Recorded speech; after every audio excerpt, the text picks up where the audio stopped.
Hello, ayan po. Magandang umaga po sa ating lahat. Paalala po para sa ating collection. So, hindi na po lalapit yung mga asyaret sa inyo para mag-abot ng basket. Medyo po para po sa ating kapakanan din para maiwasan po natin mahal-hawak ng basket. Ang gagawin po natin sa collection po, during offertory, pagkatapos po mag-offer ng alak at tinapay, pipila po tayo, ilalagay na lang po namin yung basket sa gitna. Yung mga gusto pong maghulog sa basket, pipila po tayo at panatilihin din po yung physical distancing.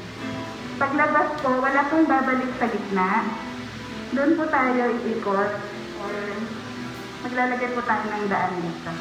Po.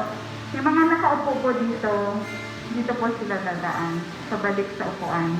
Yung mga doon naman po nakapila, doon na lang po sa kabila. Wala pong babalik po sa gitna. Maraming salamat po.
Mamaya ko na bubuksan.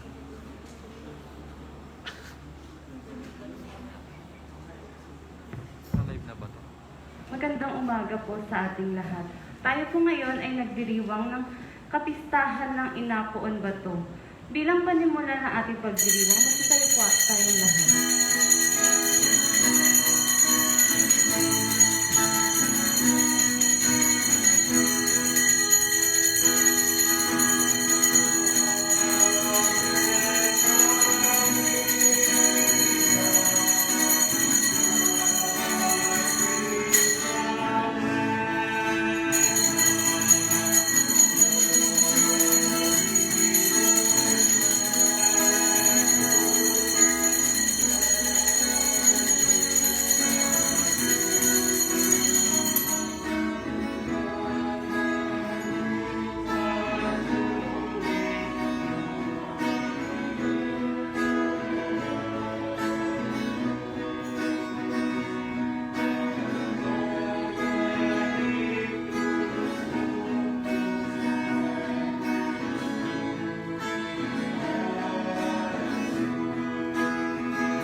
Sa ngalan ng Ama, ng Anak, ng Espiritu Santo, Amen.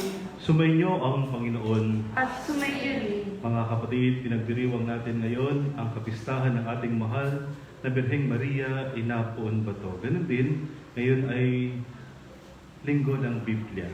At upang maging marapat-dapat tayong gumanap sa pagdiriwang na ito, manahimik tayo sumandali at suriin natin ang ating mga sarili.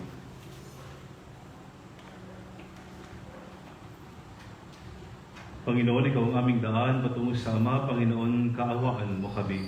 Panginoon, kaawaan kami. Kristo, Ikaw lamang ang katotohanan. Kristo, kaawaan mo kami.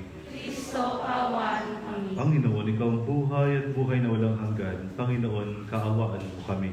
Panginoon, kaawaan kami. Kaawaan tayo ng mga pangyarihang Diyos. Patawarin tayo sa ating mga kasalanan at patnubayan tayo sa buhay na walang hanggan. Amen.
Isama natin sa misang ito ang pasalamat at atensyon ng Remis Garden, ni Teresa Ferrer at ang kanyang pamilya, ni Richard at Mylene Espejo at ang kanilang pamilya.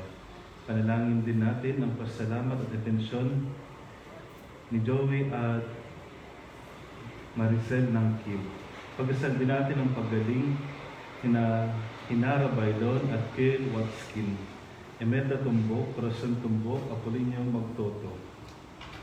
Panalangin natin ang mga kaluluwa na Dumendor, Bailon Jr., Jeffrey Palisok, Maria Rostreta Fran, Crisanta Maceda Ugot, Cesar Badua, Jenny Gansan, Rufo Gansan, Efren Tumbok, Maria Estrella, Dolores Vivian, Raul Glorian, Eugene Paula Sonia, Milagros, Delphine, Cesar, Gerardo Sr., Valentina, Rufain, Wilfredo Pelobelio, Eugenia Pascual, Marcelo Calimbas, at Seferina Corpus Abad. Manalangin tayo. Ama naming makapangyarihan, loobin mong kami tuwangan ng banal na panalangin ng mahal na Birhen upang kami lumaya sa lahat ng panganib at makapanatili sa iyong kapayapaan sa pamagitan ni Jesucristo kasama ng Espiritu Santo magpasawalang hanggan. Amen. Magsupo po at makinig sa pagpapahayag ng salita ng Diyos.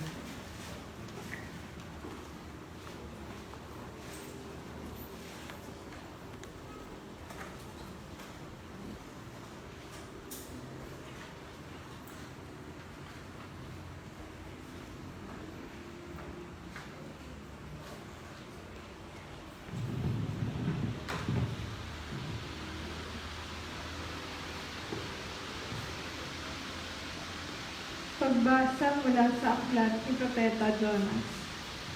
Sinabi muli ng Panginoon kay Jonas, pumunta ka sa lungsod ng Ninive at ipahayag mo ang mga pinasasabi ko sa iyo. Nagpunta nga si Jonas sa Ninive. Malaki ang lungsod na ito. Aabuti ng 3 araw kung lalakaring pabagtas. Siya'y pumasok sa lungsod. Pagkaraan ng maghapong paglalakad, malakas niyang ipinahayag, Gugunawin ang Ninive pagkaraan ng 40 araw. Naniwala ang mga taga roon sa pahayag na ito mula sa Diyos. Kaya nag-ayuno sila at nagdamit ng sako bilang tanda ng lubos na pagsisisi at pagtalikod sa kanilang mga kasalanan. Nakita ng Diyos ang kanilang pagtalikod sa kasamaan, kaya hindi na itinuloy ang paggunaw sa Ninive. Ang salita ng Diyos. Salamat sa Diyos.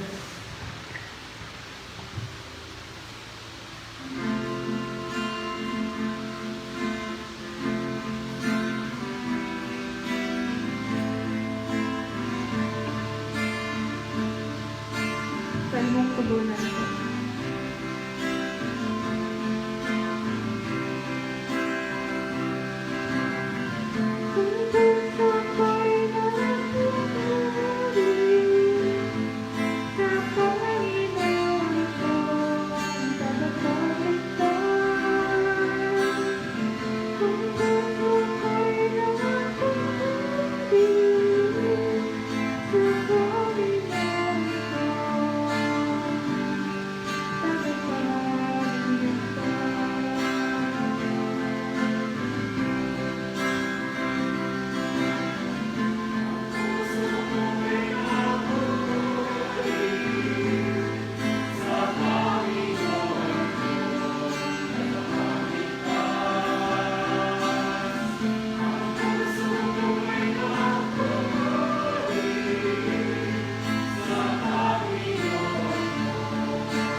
sa unang sulat ni Apostol San Pablo sa mga taga-Korinto. Ito ang ibig kong sabihin. Mga kapatid, malapit na ang takdang panahon.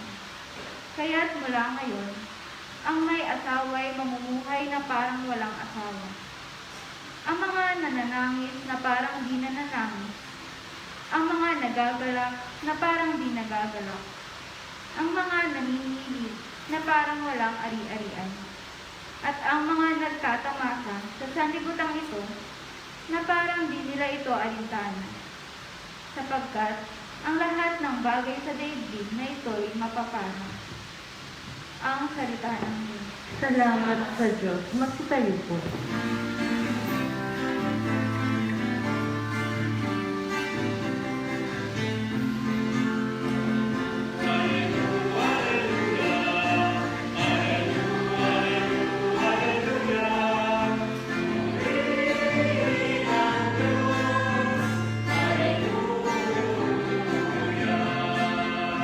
Ang Diyos ay maghahari na, talikda ng kanang sala, manalig sa balikan.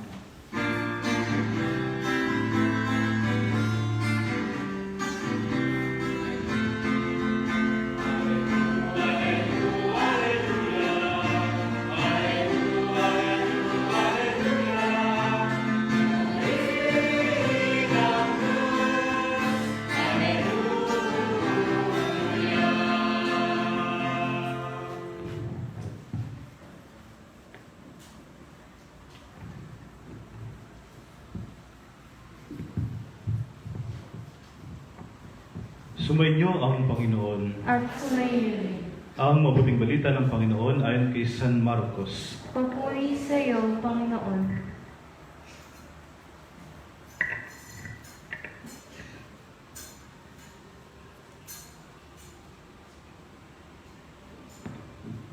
Pagkatapos dagpin si Juan, si Jesus ay nagtungo sa Galilea at ipinangaral ang mabuting balita mula sa Diyos. Dumating na ang takdang panahon at malapit na ang paghahari ng Diyos. Pag-isihan ninyo at talikdan ang inyong mga kasalanan at maniwala kayo sa mabuting balitang ito. Samantalang naglalakad si Jesus sa tabi ng lawa ng Galilea, nakita niya ang magkapatid na Simon at Andres na naghahagis ng lambat. Sila'y mangingisda. Sinabi ni Jesus, sumama kayo sa akin at kayo gagawin kong mamalakayan ng tao. Pagdakay, iniwan nila ang kanilang lambat at sumunod sa kanya. Nagpatuloy siya ng paglalakad at sa di kalayuan ay nakita niya ang magkapatid na Santiago at Juan, mga anak ni Zebedeo. Sila'y nasa kanilang bangka at naghahayuman ng mga lambat. Tinawag din sila ni Jesus at sumunod naman sa kanya. Iniwan nila sa bangka ang kanilang ama, kasama ng mga taong upahan. Ang mabuting balita ng Panginoon. Pinupuri ka namin, Panginoong Jesucristo. Magandang umaga po sa inyong lahat. Muli, sinisimulan natin ang pangangaral ni Jesus sa mga tao. Alam natin na halos 3 taon lang siyang nangaral pagkatapos ng kanyang binyag. At nakita natin sa account ni San Marcos na hindi lang siya mag-isa. Nagyaya siya ng kanyang makakasama. Tawag nga dito ay yung mga unang mga alagad. At ang kanyang mga unang alagad ay halos mga mangingisda. Ayan. Ang magkapatid na Simon at Andres, ganun din ni Santiago at Juan. Usually, ang tagpong ito ay pinabasa kapag mayroong vocation campaign. Kapag halimbawa, yung mga pare at madre nagyayaya pumasok sa kanilang congregation, sa seminaryo, at saka sa kumbento, ito ang halos ginagamit. No? Kasi nga, ang tema nito ay pagtawag sa mga unang alagad. Pero bago iyon, klaro na sinabi ni San Marcos na si Jesus mismo ang siyang unang nangaral ng mabuting balita at hinihikayat niya ang mga tao na magsisi sa kanilang mga kasalanan. Unang tanong ko dyan ay pagkatapos ng kanyang binyag, paano kaya nagpaalam si Jesus sa kanyang ina na si Maria? Sabi niya, may mission na ako. Paano kaya? Na-imagine niyo ba? Hinayagan kaya siya ng nanay niya? For sure, Basta ang mahalaga, nangaral si Jesus. Pero yung tagpong yun, medyo wala doon sa Biblia. Ako, Nagpaalam ako sa nanay ko, papasok sa seminaryo, hindi niya ako pinayagan. Katulad ng aking kwento, nagalit yung nanay ko sa akin. Parang pinagbantaan yung buhay ko. Yung pangalawang attempt ko na magpaalam, umiyak naman siya. Kala niya siya lang ang marunong umiyak, ako rin. So nag-iyakan ka. Kala niya siya lang madrama, ako rin. Mahal na kaya ako sa kanya. So nag-iyakan kaming mag-ina. At wala pa rin siyang nagawa. At pumasok pa rin ako sa seminaryo. Pero ayaw niya sana. Pero don't get me wrong. Bago ko maordinahan, natutunan niya rin siguro na tanggapin kung ano ang aking gusto sa buhay. Sana masaya na siya sa langit. Kasi hindi niya nahalos. Yung mga unang taon niya lang ako nakasama. Ngayon wala na siya. The other years siya na namatay. Gusto ko lang sabihin ay hindi naman ito sa pagpapari o pagmamadre. Ang account na yan ay para sa ating lahat. Yung mga kapatid ko nga, pag magpapaalam din magpakasal, ganoon din ang nangyayari. Umiyak din yung nanay ko na halos ayaw niya rin. No? Sapagkat uli, hindi lang naman pagpapaalam o pagmamadre ang bukasyon, pati pag-aasawa. At yung desisyon na mananatili kang single, one din yun, no? Bukasyon din yun. Yung iaalay mo yung sarili upang maglingkod sa kapwa, simbahan at higit sa lahat sa Diyos. Hindi yun madali, di ba? Sa palagay ko, lahat naman talaga mahirap. May kanya-kanyang hirap lang talaga. Pero yun nga marahil, ang aking paniniwala, sinuportahan ng mabuti ng mahal ng ina ang kanyang anak sa kanyang misyon, sa kanyang gusto sa buhay. Kasi, klaro sa Biblia na hanggang sa kamatayan, naroon ang kanyang ina. Ano ang gusto kong sabihin? Lapit tayo sa ating ina. Pagkasalan natin kung ano ang ating bukasyon at susuportahan niya tayo. Yung sa kaibuturan ng ating puso, naroon yung kalooban ng Diyos. Ang problema kasi, pag minsan, medyo mababaw lang, no? Ibang parang dumaan lang, yun na agad ang gusto mo. You know what I mean? Pag kinilig ka lang ng konti, yun na. Parang buong buhay mo, ibibigay mo na doon. Ang kilig-kilig lumilipas Di ba? Ngayon siguro, narinig nyo na yung maraming kwento na yung isang binata, pumasok sa seminaryo, naging pare din naman. Pero pagkalipas ng ilang taon, nag-asawa pa rin. Meron na kayo narinig ganyan na kwento, hindi ba? O kasi siguro, baka may bukasyon, ang may gusto lamang, yung nanay lang. Kaya napilitan lang talaga siya, di ba? At lumabas pa rin sa pagkapari. Ibig sabihin, medyo mababaw lang talaga siguro ang dahilan. Diba? Pinilit lang siguro, nagpakabait naman seminaryo, at naordinahan naman. No? Pero alam niyo naman, na kung hindi tatagal, hindi talaga tatagal. Kung hindi ukol, hindi talaga bubukol. Hindi ba? Yun ang ating kasabihan.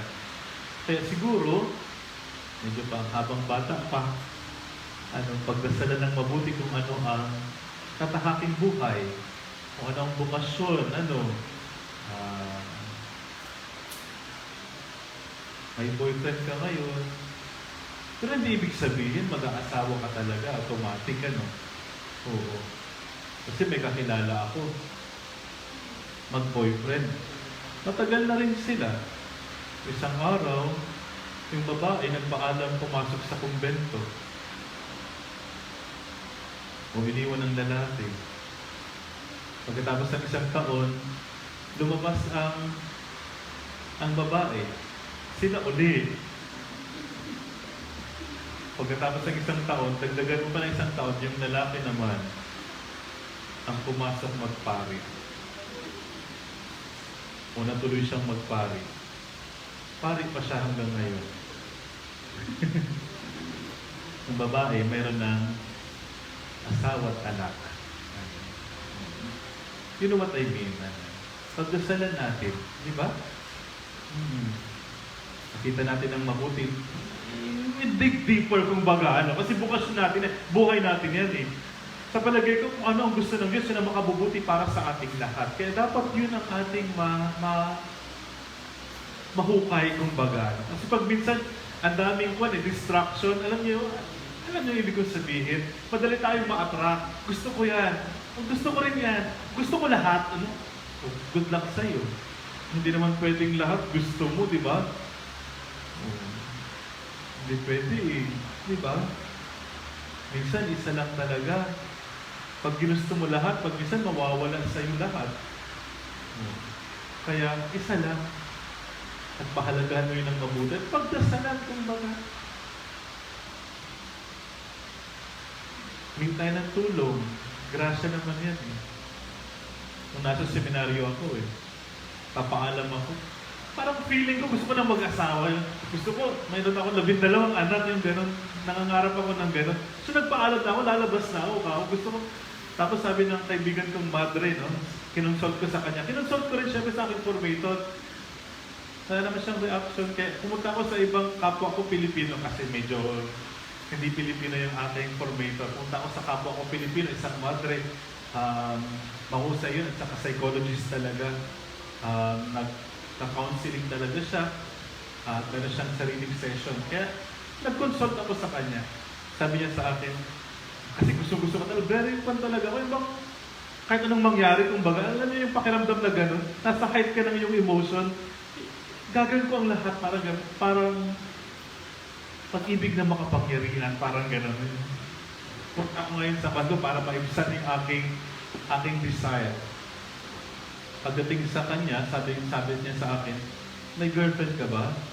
Kahit sa seminaryo, kasi pag minsan may nangyayaring gano'n. Kaya kinumpronta niya ako, tinanong niya ako, may girlfriend ka ba? Sabi ko sa kanya, wala. O ilusyon mo lang yan, bumalik ka na sa... Ilusyon mo lang yan, huwag ka na sa seminaryo. Totoo nga siguro, ilusyon lang yun. Lumipas din talaga yun kasi syempre pakiramdam lang talaga, lilipas talaga yun, hindi ba? Lilipas talaga. Isang araw, na-realize mo, sabi naman nung formator sa akin, ganun talaga. Ganun talaga siguro, maganda yun. Yung desire mong maging tatay, maganda yun. Ano? Dapat yung isang pari kahit pa paano, mamuhay siya bilang isang tatay talaga. Pangatawanan niya yung kanyang bukasyon na siya ay spiritual father kumbaga. Di man siya magiging tatay talaga physically. Sana. Pero yun sana, manindigan siya bilang ama ng simbahan kumbaga. Ayun. Kaya umuwi ako sa seminaryo, natapos ko naman. Saka kahit pa paano, naging pare ko ako hanggang sa kasalukuyan. Although 6 years pa lang ako, pero yun naman ang pinagdadasal ko. Sana manatili akong pare habang buhay. At maibigay ko sana ang sarili bilang isang mabuting lingkod, kumbaga. Sapat sana yung grasya sa akin ng Diyos upang mapangatawanan ko kung ano ang binibigay sa akin. Panawagan ko na lamang, sana ganun din po kayo. Nag-asawa kayo. O mag-asawa kayo. Mahalin niyo yung asawa ninyo. Kasi, at least kayo nag-asawa. May kanya-kanya tayong grasya, di ba? Sabihin mo naman yun naman sa akin, buti ka pa, father, wala kang asawa. Ganun talaga, iba-iba, di ba? May kanya-kanyang struggle, matutulog ako mag-isa. Kayo, may kasama kayo. Kanya ang mahirap, father, may kasama. Mahirap, pero maganda rin, di ba? Talagang gano'n naman ang buhay. Hindi purong-puro. Kasi nasa mundong ibabaw pa tayo. Wala pang pure na pure. Diba? Mayroon at mayroon kang makikitang hindi maganda. Mayroon at mayroon kang makikitang maganda rin. At sana yung maganda ang makita nyo palagi at paghugutan palagi ng lakas at inspirasyon. Bigyan tayo ng tulong sa ating mahal na ina sapagkat sinisigurado ko ang kanyang intensyon palagi ay dalhin tayo sa kanyang anak na si Jesus. Sana lumalim pa ang ating ugnayan sa ating nanay Puon Bato. Tayo nakapunta eh. Nakapunta ba kayo? Nakapunta ako. Pwede kaming magmisa. Mga pari lang halos ang pwedeng makapunta. Doon pa lamang sa bungad ay kwakunin na kayo. Kaya wala ngayon nagtitinda doon ng sibuyas, walang buwan, wala. Bawal kasi eh. Lockdown sila kumbaga. Isang araw siguro, madalaw niyo pa rin siya doon. Pero yun din ang maganda rin naman. Siya naman ngayon ang nasa feeling natin. Di ba? Oo. Panapanahon nga lang daw. Weather lang yan. Pag may time isang araw, pwede na tayong bumalik at makita siya uli sa kanyang tahanan doon sa Puon Bato, then let us go. Bakit hindi? No, if we are able, and then we can pray again in her sanctuary, sa kanyang lugar. Sa kasalukuyan, hayaan yung distance muna, and yet we still believe na naroon yung kanyang pagmamahal, naroon ang kanyang guidance, at naroon ang kanyang panalangin para tayo ay bumuti at magkaroon ng masaganang buhay. Mamaya siguro, habang dadasalin natin ay awitin natin ang Salve Regina, mamaya after the communion, okay ba? O kahit isang Marian song lang, i-insensohan natin ulit ang Puon Bato. And I suggest, habang insensohan ang ating mahal na ina, alalahanin niyo yung nasa yung panalangin sa Puon Bato. Yung mga kakilala niyong may sakit, ay pagdasal natin. Nasa ibang lugar, panalangin natin sila lahat. Amen. Sumasampalataya ako sa Diyos amang makapangyarihan sa lahat, na may gawa ng langit at lupa. Sumasampalataya ako kay Jesucristo, iisang anak ng Diyos, Panginoon nating lahat. Nagkatapos siya ng Espiritu Santo, ipinanganak ni Santa Maria Virgen, pinagpakasakit ni Poncio Pilato, ipinako sa krus sa matay inilibing, nanaog sa kinaroonan ng mga yumao, nang may ikatlong araw na bumay na maguli, umakyat sa langit, nalulok sa kanan ng Diyos amang makapangyarihan sa lahat, doon magmumulang palito at hukom sa mabubuhay at namamatay na tao. Sumasampalataya naman ako sa Diyos Espiritu Santo, sa banal na simbahang Katolika, sa kasamahan ng mga banal, sa kapatawaran ng mga kasalanan, sa pagkabuhay ng muli ng mga matay na tao, at sa buhay na walang hanggan. Amen. Bilang pagsunod sa halimbawa ni Maria, ang ina Puon Bato, purihin at pasalamatan natin ang Diyos Ama na ibinigay niya sa atin ang kanyang bugtong na anak na ating tagapagligtas at manunubos. Sabihin natin, sa pamagitan ni Maria, dinggin mo kami. Sa pamamagitan ni Maria, dinggin mo kami. Ang mga namumuno ng ating simbahan, ang Santo Papa Francisco, ang ating Obispo Bartolome, mga pari, relihiyoso at misyonero, gaya ng mahal na Birheng Maria, nawa ang kanilang katapatan sa paglilingkod at paglingap sa sambayanan ay magdulot ng kagalakan at kalakasan. Manalangin tayo sa Panginoon. Ang mga lingkod ng ating pamahalaan, nawa ay mapukaw sa tunay na diwa ng paglilingkod, ang pagbibigay ng sarili para sa iba. Manalangin tayo sa Panginoon.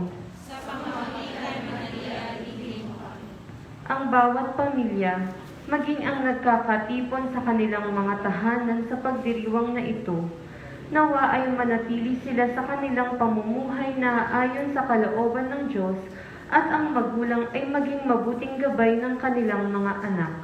Manalangin tayo sa Panginoon. Ang ating mga kapatid na mga katutubo, nawa sa kanilang mga pagsisikap sa buhay ay patuloy na makadama ng kagaanan ng kalooban at katatagan sa pagharap sa mga pagsubok ng buhay. Manalangin tayo sa Panginoon. ang mga may karamdaman, lalo na ang pinahihirapan ng pandemya ng COVID-19, naway makatagpo sila ng kagalingan at kagainhawahan sa tulong na rin ng mga panalangin ni Maria Inapoon Bato. Manalangin tayo sa Panginoon. Ang mga kapatid nating yumao, naway pabilang sa kasamahan ng mga banal at makiisa kay Maria sa walang hanggang pagpupuri sa Diyos. Manalangin tayo sa Panginoon. Sa katahimikan, idulog natin sa Diyos ang ating mga personal na panalangin.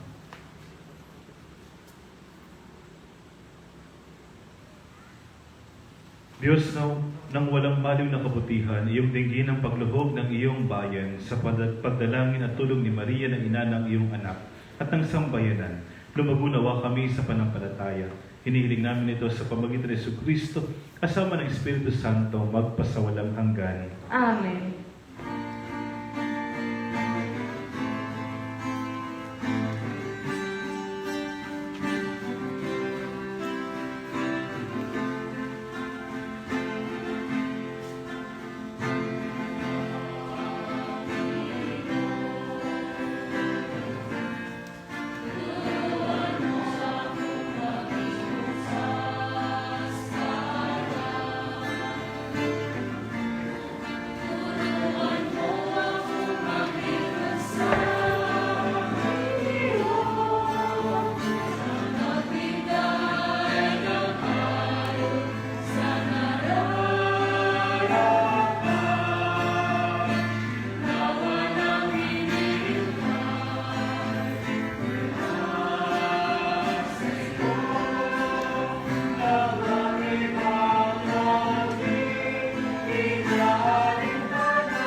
Ama naming lumikha, manalangin kayo mga kapatid upang paghain natin ikalugdan ng Diyos samang makapangyarihan. Paghain sa iyong mga kamay, sa kapulihan niya at karangalan sa ating kapangiliman at sa buong sambayanan niyang banal. Ama naming lumikha, sa pagalitan namin sa mahal na Birhen, hinihiling namin ang aming paghahain ay lakipan mo ng kapupunan upang kami ay maging handog na ikinalulugod mo kailanman sa pamagitan ni Jesucristo, kasama ng Espiritu Santo, magpasawalang hanggan. Amen. Sumainyong Panginoon, At sa may at sa Diyos sa inyong puso at diwa, itinaasa namin sa Panginoon. pasalamatan natin ang Panginoong ating Diyos. Marapat na siya'y pasalamatan. Ama naming makapangyarihan, tunay ng marapat na ikaw ay aming pasalamatan. Bukod mong pinagpala sa babaeng lahat, ang mahal na Birheng totoong mapalad, na iyong piniling maging ina ng iyong anak, nung isugo mo siya bilang aming Mesiyas. Sa kapangyarihan ng Espiritong Banal ng Birheng Maria ay naging inang tunay ng iyong anak na kanyang isinilang bilang liwanag nitong sanlibutan. Kaya kaisa ng mga anghel nagsisiawat ng papuri sa iyo, na walang humpay sa kalangitan, kami nagbubunyi sa iyong kadakilaan.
Ama naming banal, ikaw ang bukal ng tanang kabanalan at sa pamagitan ng Espiritu may banal ang mga kaloob na ito upang para sa amin maging katawan at dugo ng aming Panginoong Jesucristo.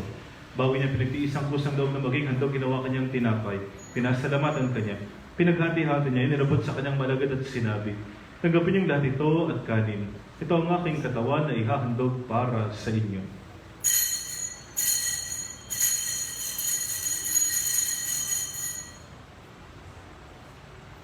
Gayun din naman, ang matapos ang hapunan, hinawakan niya ang kalis. Muli kanyang pinasalamatan. Inabot niya ang kalis sa kanyang malagad at sinabi, "Tanggapin niyong lahat ito at inumin. Ito ang kalis ng aking dugo ng bago at walang hanggang tipan. Ang aking dugo ay bubuhos para sa inyo at para sa lahat. Sa ikapagpapatawad ng mga kasalanan. Gawin ninyo ito sa pag-alaala sa akin."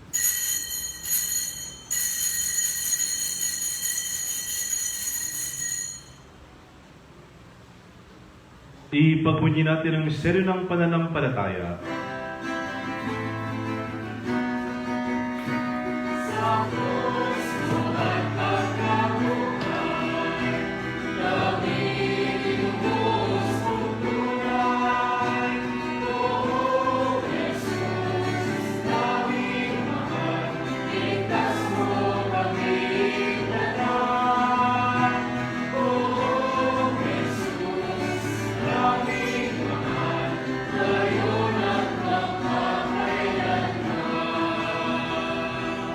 Ama, ginagawa namin ngayon ang pag-alaala sa pagkamatay at muling pagkabuhay ng iyong anak na tinialay namin sa iyo, ang tinapay na nagbibigay buhay at ang kalis na nagkakalob ng kaligtasan.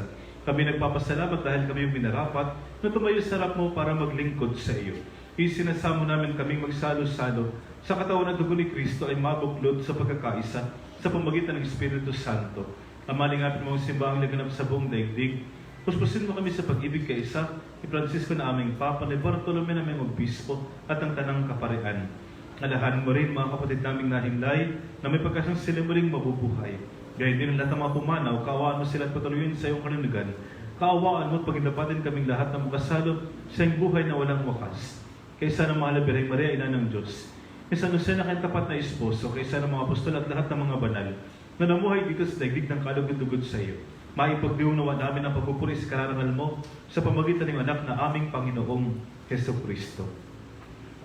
Sa pamagitan ni Kristo, kasama niya at sa Kanya, ang lahat ng parangal papuri sa iyo, Diyos sa mga kapangyarihan, kasama ng Espiritu Santo, magpasawalang hanggan.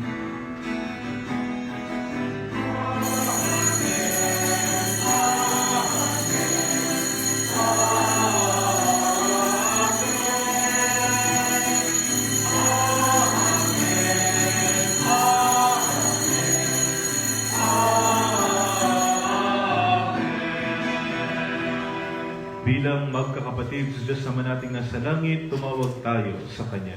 Ang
Hinihiling namin kami Diyos sa lahat ng masama, paglalaban ng kapayapaan araw-araw.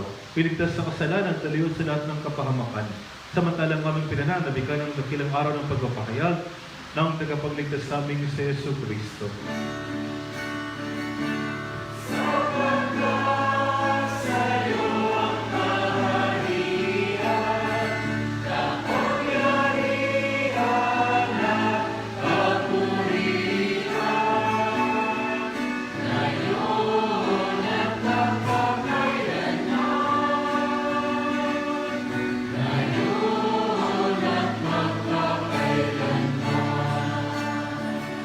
Panginoong Jesucristo, sinabi mo sa mga apostol, kapayapaan ang iniwan ko sa inyo, ang aking kapayapaan ang binibigay ko sa inyo. Tungahin mo ang pananampalataya at huwag ang aming mga pagkakasala. Pagkalooban mo kami ng kapayapaan at pagkakaisa sa iyong kalooban kasama ng Espiritu Santo magpasawalang hanggan. Ang kapayapaan ng Panginoon ay laging sumainyo. At pinili. Magbigayan kayo ng kapayapaan sa isa't isa. Peace be with you.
Narito si Jesus ang kordero ng Diyos na nag-aalis ng mga kasalanan sa sanlibutan.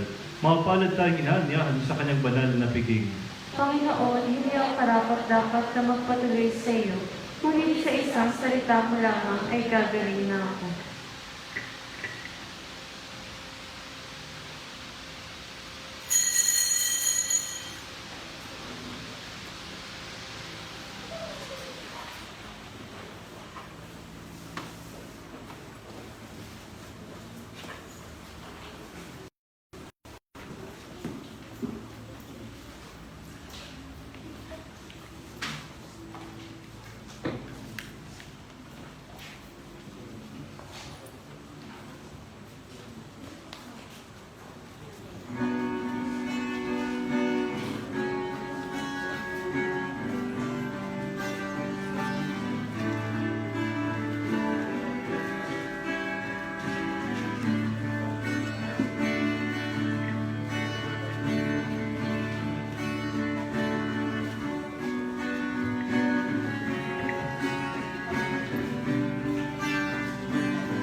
Manalangin tayo. Ama naming makapangyarihan, kami gumugulita sa mahal na Birheng Maria ay humihiling ng iyong pagbigyang pakundangan sa kanyang pagdalangin upang kami pagitapating tumanggap mula sa abot-abot na kaloob mo sa pamagitan ni Jesucristo kasama ng Espiritu Santo magpasawalang hanggan. Amen.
Sumainyo ang Panginoon.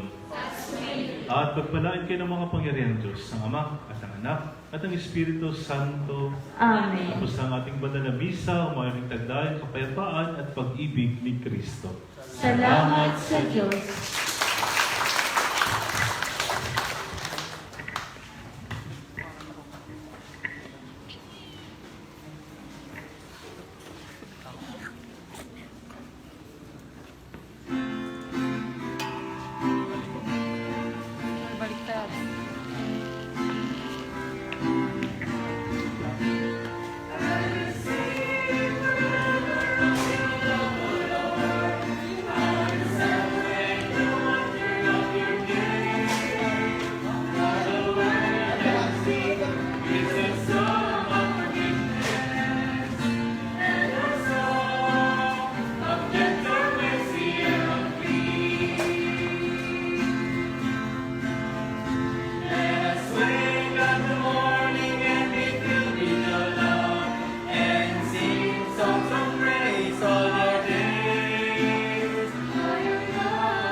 You